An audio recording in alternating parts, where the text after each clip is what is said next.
At 2023 Big Ten Media Days, both Penn State head coach James Franklin and Illinois head coach Bret Bielema expressed confidence in their team's ability to achieve at a high level in the 2023 season. Well, so far, we still know very little about both football programs, but what we do know is that Penn State is 2-0. They have dominated every game they have played in, and they have potentially their best quarterback in the James Franklin era, and certainly a better quarterback than Sean Clifford in young Drew Allar. Allar being a 5-star out of high school, drawing Josh Allen comparisons, though so far he hasn't had nearly the turnover problem that Josh Allen has.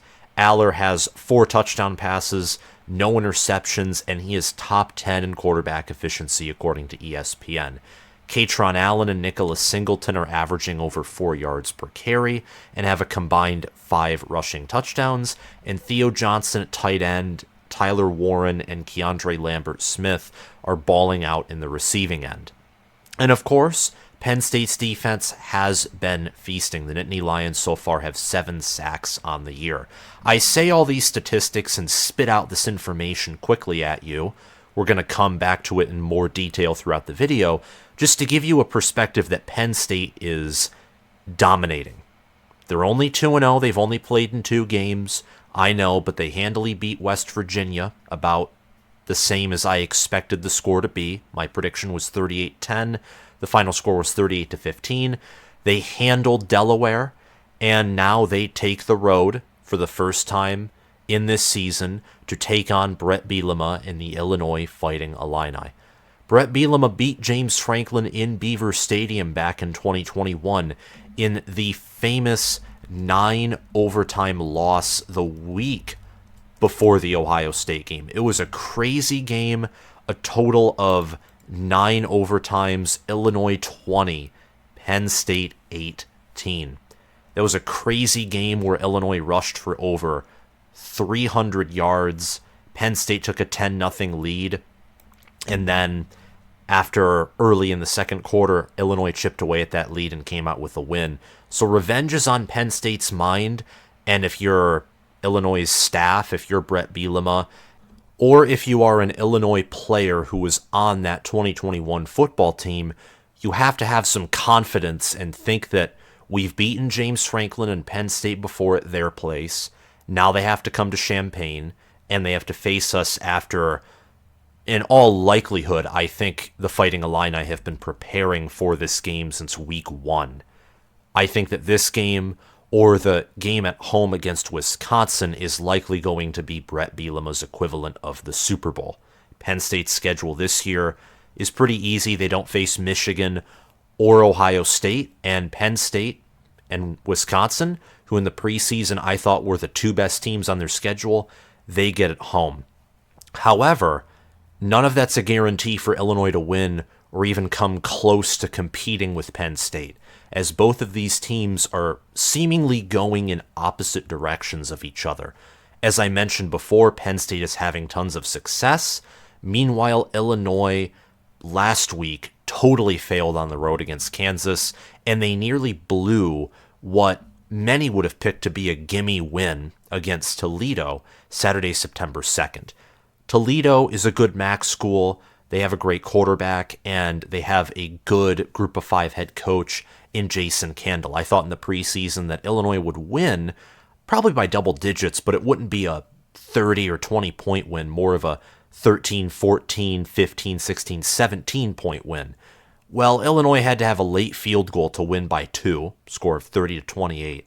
And Friday, September 8th, to kind of tease week 2, Illinois took the road to face Kansas in Lawrence, at Kansas, in David Booth, Kansas Memorial Stadium. And Kansas just blanked them. Jalen Daniels, Devin Neal, Lawrence Arnold shellacked Illinois' defense. That defense allowed 34 points in 3 quarters before Kansas, in my opinion, foolishly took their foot off the gas. But Kansas, I think they have a legit defense this year. It's not a great or even good defense, but it's a defense that can get stops when it's needed, and they can rush the passer, and certainly they're improved from the past 2 seasons of Lance Leipold being at Kansas. Jalen Daniels is a great quarterback, and Devin Neal, Highshaw, McDuffie, Daniels, again, quarterback, but he's also a runner. These players who can run the football, and then Daniels who can pass, along with Luke Grimm, Lawrence Arnold, they're fast. Kansas was fast. Illinois, you saw the physicality. They could hold their own on the interior of the trenches, but when Kansas ran to the outside, or they got creative and ran trick plays, like the play where Jalen Daniels and Jason Bean were both on the field, ready to take the snap, Kansas was able to confuse Illinois' defense, spread them out, and just gash them for huge gains, also get consistent drives going. It was not a good game for Illinois at all. And I wanted to talk about that game and give a very brief reaction because it's a huge win for Kansas, of course. However, for Illinois to get blanked like that on the road, you return home. Penn State, in my mind, is a much better team than Kansas is. I think we can all agree on that. And the Nittany Lions, to their credit, looked better. At worst, they're the same as I predicted them to be in the preseason. I think they look slightly better, or perhaps significantly better, than I thought they were going to be in the preseason. I predicted this team to go 9-3, 6-3 in conference, losing to Ohio State, Michigan, and being upset by Michigan State at the end of the year. I would still favor Michigan and Ohio State over this Penn State team. I think they're still better than the Nittany Lions, but Penn State is certainly gaining ground, at least on Ohio State, and I don't think currently, with how good Penn State's quarterback play has been, that Michigan State or most teams outside of the Big Two on their schedule would be able to beat this Nittany Lion team. After all, Penn State beat everyone last year and covered the spread against those teams except for Ohio State and Michigan. And this is a game where James Franklin, one of the good things that he's done with Penn State is he's had success on the road against these Big Ten West schools that are tough. He's gone on the road and beaten Iowa several times in 2017 and 2019. Penn State's also hosting Iowa after this game, which makes this matchup on the road at Champaign potentially a trap game. So there's many factors that go into this game that are useful to talk about. We'll dive more into statistics and the full analysis part as we progress throughout this video. But before we go any further, whether you're a Penn State fan, an Illinois fan, a Michigan or Ohio State fan, a Big Ten fan, or a college football fan in general, you will love this community. So I encourage you to subscribe, click the notification bell right by the subscribe button, like this video so we can get this channel and this content into the algorithm, and comment your own prediction and thoughts on this matchup down below.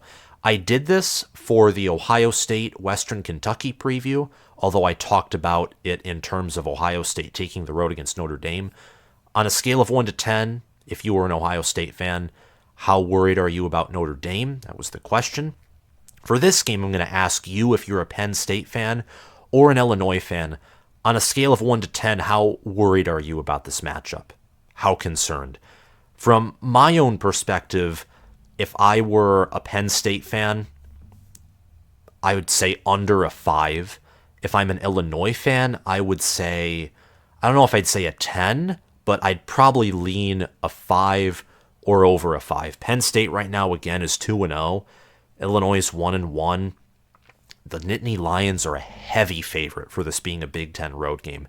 And I say heavy favorite because this isn't Ohio State, Indiana, where preseason most people are thinking that they're going to beat Illinois, or Indiana rather, by at least 21, 28, at most 42, 49, 56 points. And Ohio State preseason likely would have been picked to do something similar to Illinois. But Penn State, from a preseason reputation, also from a betting standpoint, a favorite standpoint, especially when you do have a bigger game the week after this one, for them to be a 14.5 point favorite, I think is pretty significant. And it's telling that they're this large of a favorite, in my mind. And Illinois, we know, has struggled on defense and on offense. Their offensive line has not looked good Altmaier's been sacked 8 times. They've been able to run the football, and they've also been able to pass and get the ball to, whether it's Isaiah Washington or Casey Washington. Isaiah Williams is who I meant to say, my bad. Whether they've been able to get the ball to those receivers or run it with Reggie Love III, they haven't been able to do it consistently. And Henry Boyer, Tip Riemann, they've been good at tight end. At defensive line, Jer'Zhan Newton, Keith Randolph, Denzel Daxton, Tara Edwards, Bryce Barnes. They have a good defensive line, but we have seen in these first 2 games there are holes at linebacker, especially the secondary, and I think that Bret Bielema for sure would love to have Ryan Walters back as defensive coordinator. This defense is not the same as last year.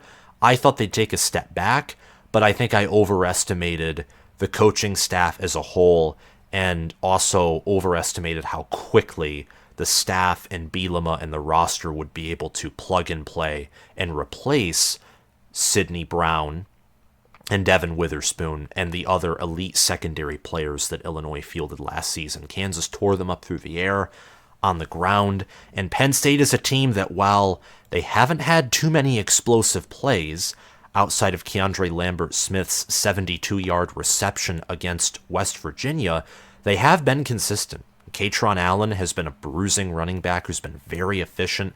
Nicholas Singleton is the running back who Mike Yurcich and James Franklin prefer to be used in the red zone.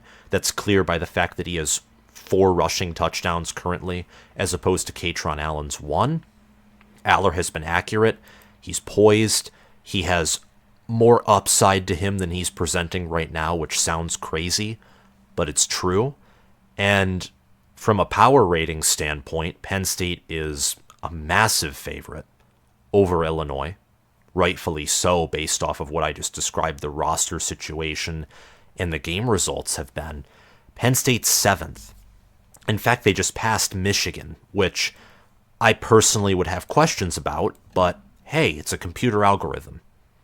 And based off of what the computer algorithm saw, likely the fact that Penn State's averaging over 50 points per game right now, I think that they're impressed with how the Nittany Lions have been doing offensively and defensively as well, with the 7 sacks and several more quarterback pressures. The Nittany Lions are given nearly a 90% chance to win, specifically an 86.5% chance to win, according to ESPN's Football Power Index. And according to ESPN's FPI, on a neutral field, Penn State would beat Illinois by around 19 points. Penn State is 21.8 points better than an average college football team, and Illinois is 3 points better than an average college football team. So 18.8 points is the differential between the Nittany Lions and the Fighting Illini in favor of James Franklin's squad, obviously. And home field advantage for Illinois would give them about 3 extra points. So even looking at power rankings and what ESPN's FPI thinks, most power indexes would probably pick the Nittany Lions to win by more than the experts are advertising at 14.5. Also, there are a significant amount of bets and a significant amount of fans who are just straight up picking Penn State to not only win, obviously, but cover and cover handsomely. I saw earlier today on my community poll some people who are suggesting that Penn State will win by 30 points. And at the time that I viewed the poll, I don't know what it is now, 90% of my voters were picking Penn State to win. And looking at position advantages, it's understandable. Penn State has the better staff. They have superior players, and I'd argue superior coaching on every part, every inch, every centimeter of the offense. Drew Allar, you cannot dispute this is a better quarterback than Luke Altmaier. In the running back room, I like Illinois' running back room. I think that Reggie Love III and Josh McCray are underrated. But Nicholas Singleton and Katron Allen, they haven't been blowing up opposing defenses the way that I might have expected them to right out of the gate. It's been a similar story for Ohio State and Michigan, who along with Penn State, I think have the top 3 running back rooms in the nation. But with how good these running backs are, A, I'm giving them benefit of the doubt, and B, I think you can say for Michigan, I think you can say for Penn State and Ohio State, there are some issues for the run games, but more often than not, the rushing attacks of all three of those schools, I think the faults there are symptoms of those teams being bored and learning how to, in the case of Ohio State, adapt to a new, semi-newish coordinator. Of course, Ryan Day is still calling the plays, and also some new pieces at center and tackle. Penn State has a new center. Penn State's offensive line is not a strength of theirs. I think it's stronger than Illinois', which I wouldn't have picked in the preseason. But Michigan's, in my opinion, Wisconsin's, for sure Minnesota's, there are many programs in the Big Ten who have an argument to have a superior offensive line, especially on the interior, compared to the Nittany Lions, who at times struggled with pass protection against West Virginia, and also at times struggled running the football against West Virginia and against Delaware. Penn State had to go for it multiple times on fourth down, and also had to engage multiple times in third and short against these two teams, which isn't bad, but their running attack hasn't been very explosive yet. However, against an Illinois defense who has on average been giving up over 200 yards per game, and we'll get into this in a few seconds for my players to look out for, this running back room for Penn State could explode on Illinois and get multiple gashing 20-plus yard runs with how this Illinois defense has been functioning. At wide receiver, this one is close, but at the end of the day, Keandre Lambert-Smith is looking great right now. Harrison Wallace III is too, and Liam Clifford, Omari Evans, Malik McClain, and Caden Saunders are talented. Illinois does have Casey Washington, Pat Bryant, and Isaiah Williams. They are, in my mind, more experienced than Penn State, but I think that Penn State's wide receivers have a higher upside, especially given Keandre Lambert-Smith. But wide receiver is very close in my mind. It's probably the closest 50-50 position group battle between these two schools. The other closest one in my mind would probably be offensive line, but Penn State has looked so much better in protecting Drew Allar than Illinois has when protecting Luke Altmaier. Head coach is another position where I think this might sound insane to some of you, but I like James Franklin's recruiting. I do not like his game management. I think Bret Bielema is definitely a better manager of the game. But even if you want to attack it from that angle, Manny Diaz as DC, and then as offensive coordinator Mike Yurcich, and then, of course, Penn State has guys like Terry Smith, Phil Trotween, who, in Trotween's case, elite recruiter, in Smith's case, elite developer and recruiter. The staff, massive advantage to Penn State, even at staff, for sure quarterback, running back, linebacker, tight end. Theo Johnson and Tyler Warren are a superior group to Tip Ryman and Henry Boyer. Defensive back, that's another area where Penn State has a massive lead. Kalen King, Jalen Reed, Johnny Dixon, Kevin Winston Jr., Daquan Hardy, Keaton Ellis, Zakee Wheatley, one of the deepest defensive back rooms in college football. They returned the majority of their experience and playmakers and production at secondary from last season. Illinois, meanwhile, lost the majority of theirs. The places where Illinois has a distinct advantage, in my mind, is defensive line. I think that Penn State has the better pass rushers, or at least deeper pass rush group, with Chop Robinson, Adisa Isaac, Amir Vanover, and Danny Dennis Sutton.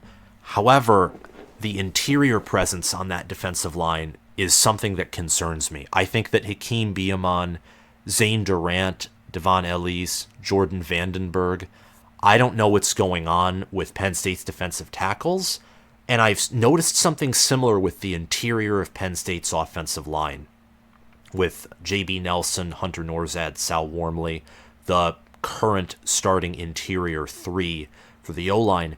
Interior trench play has been a problem for Penn State in these first two games, And Illinois might have the best interior player in the entire nation in Jer'Zhan Newton, who's currently at defensive end, but he can also work as an interior lineman.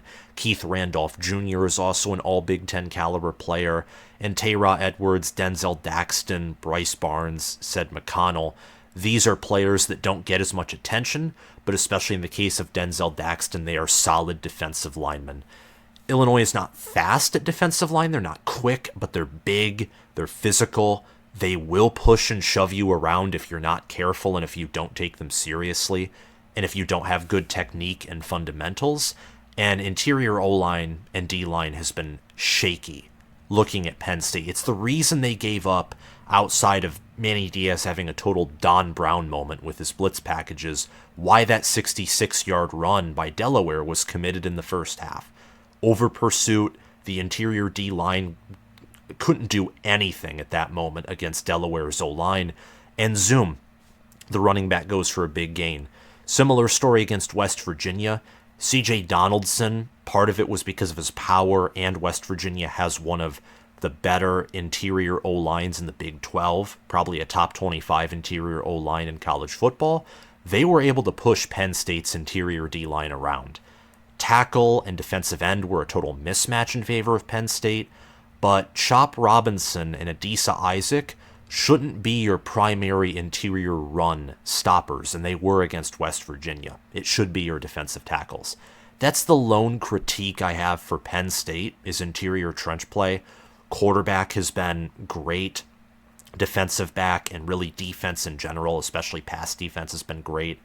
Illinois also has the edge at special teams, though Penn State did start a new kicker, and their new kicker against West Virginia looks better, that being Alex Felkins. He's also taken over extra point duties where he's 11 of 11, had a field goal with a long of 25, but special teams is a slight concern for the Nittany Lions as well. But Penn State and James Franklin by far have the better team right now in comparison to Bret Bielema in Illinois. Some players to look out for: Nicholas Singleton for Penn State and Jer'Zhan Newton for Illinois. Singleton has 4 rushing touchdowns, yet he's not leading the Nittany Lions in carries or in total rushing yards. Singleton is a boom or bust running back. He represents Penn State's offense perfectly in that regard.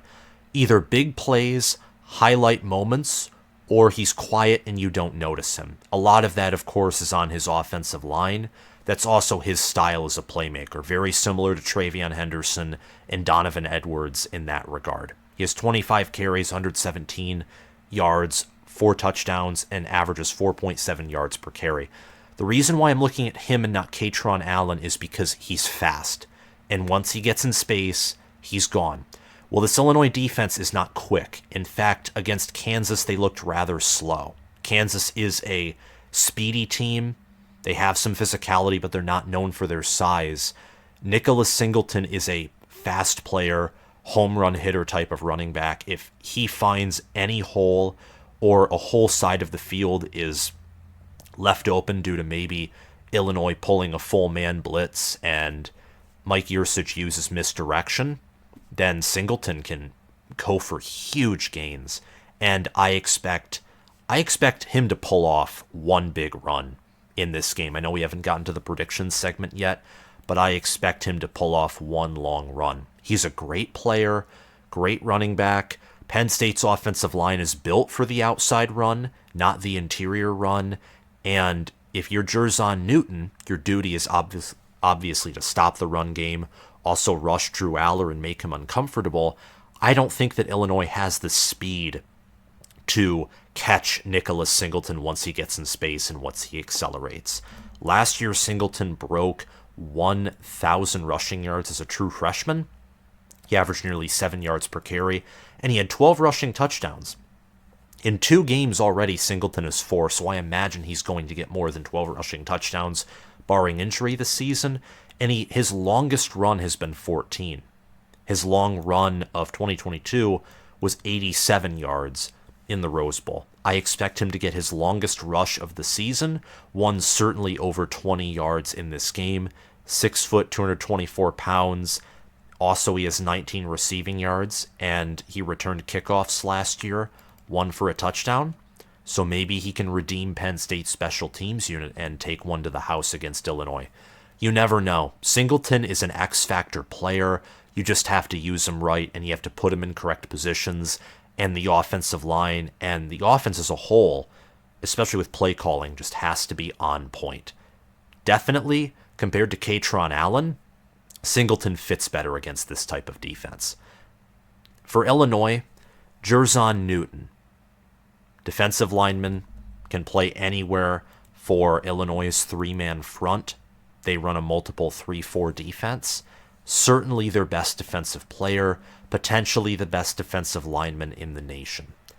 And that's a very high honor to give. Newton, on the year, has been very successful. Currently, he leads Illinois in sacks with 2, and they only have 3. 9 total tackles, 2 sacks.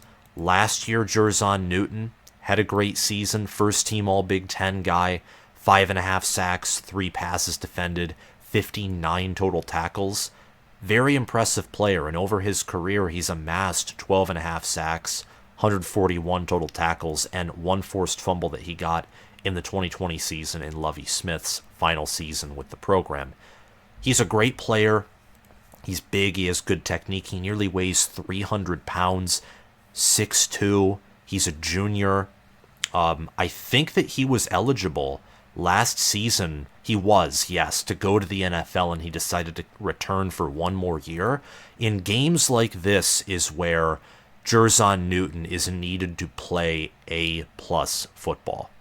Penn State's offensive line, something I'm curious to see is I imagine that him and Olu Fashanu are going to battle it out.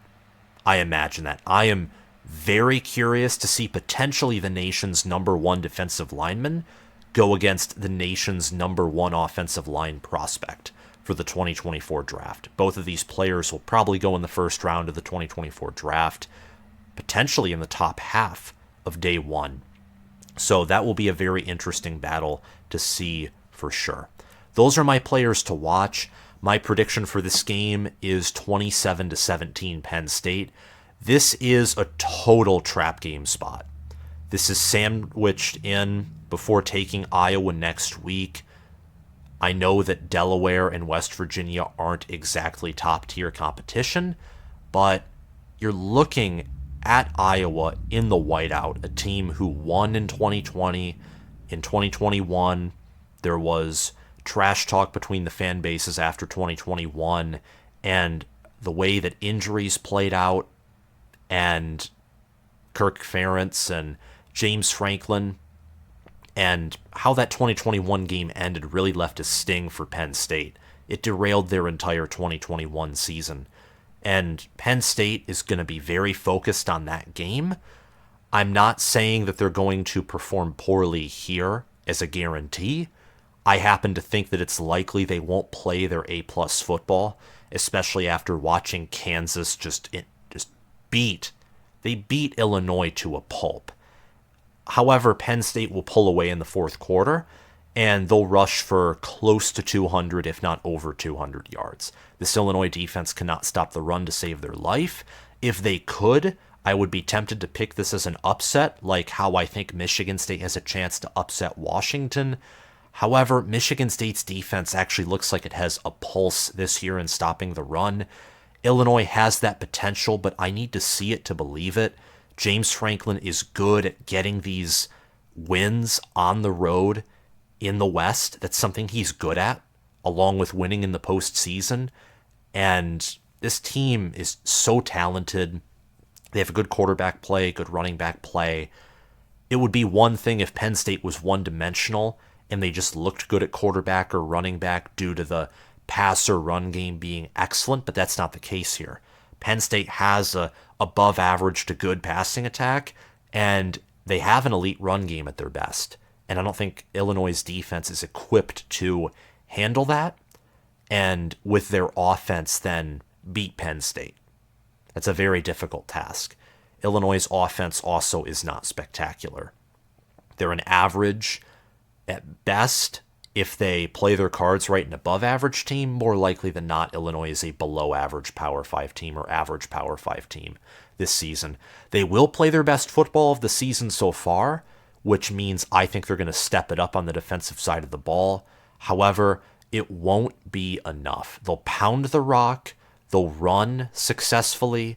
Altmaier, I expect, will be able to scramble much like Garrett Green did. I think Illinois will chew clock, try and limit possessions as much as they can, which is part of the reason why I think they cover, despite the fact that I think Penn State will win by double digits. And likely, after the third and fourth quarter, this game will be viewed as a more dominant win for Penn State than the score has indicated. I think that totally could be the case and is likely the case. Penn State's just the better team. They have the better staff. Really, the only thing going for Illinois outside of Jer'Zhan Newton is the fact that they have the home field advantage. And that for this game, Penn State, they have to play Iowa the following week. And they just played opponents who they were far superior than. Penn State's, to a certain degree, possibly thinking, and this is just hypothetical, that this is just one more piece of meat to add onto a delicious sandwich. And you put it all together, put the toppings and the vegetables on, and we eat that and beef up the team and work all these things out before Iowa. They could be thinking of this game as a test run. That's somewhat of what I'm expecting, like a nice introduction to Big Ten Conference play. Even if they treat this game like that, or if they don't, there's an argument for either or. I think they come out with a win. I need to see Illinois win this game in order to believe that they can. Even though everyone's picking Penn State, I have a hard time seeing Illinois win. I don't have a hard time seeing them cover this game, though. And if they do win, it wouldn't be the biggest surprise in the world. But Penn State's a good football team. They're a great near-elite football team, actually. And they're top 10.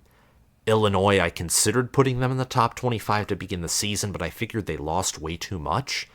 And I think that part of my brain was correct as opposed to the one that saw all the impressive players on the defensive line, the potential at offensive line, and also the experience at wide receiver. So Penn State 27, Illinois 17.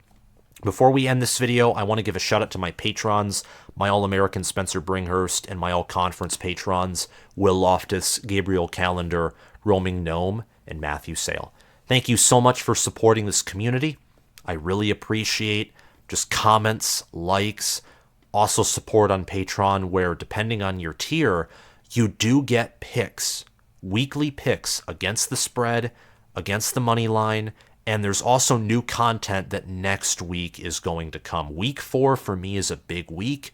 It's when I get some more templates, some ideas that I've been prepping this week and at the end of last week will come forth, and you'll be excited to see more content weekly from what will be the start of conference play for every Power 5 conference from there on out. So thank you for the support. Make sure to check the link in the description and click it and check out my Patreon page and consider supporting. I always appreciate it, but you'll always get gobs of content on YouTube. I love it here. Thank you for watching. Like this video, comment your thoughts down below, and subscribe if you haven't already, and I'll see you guys around. Bye-bye.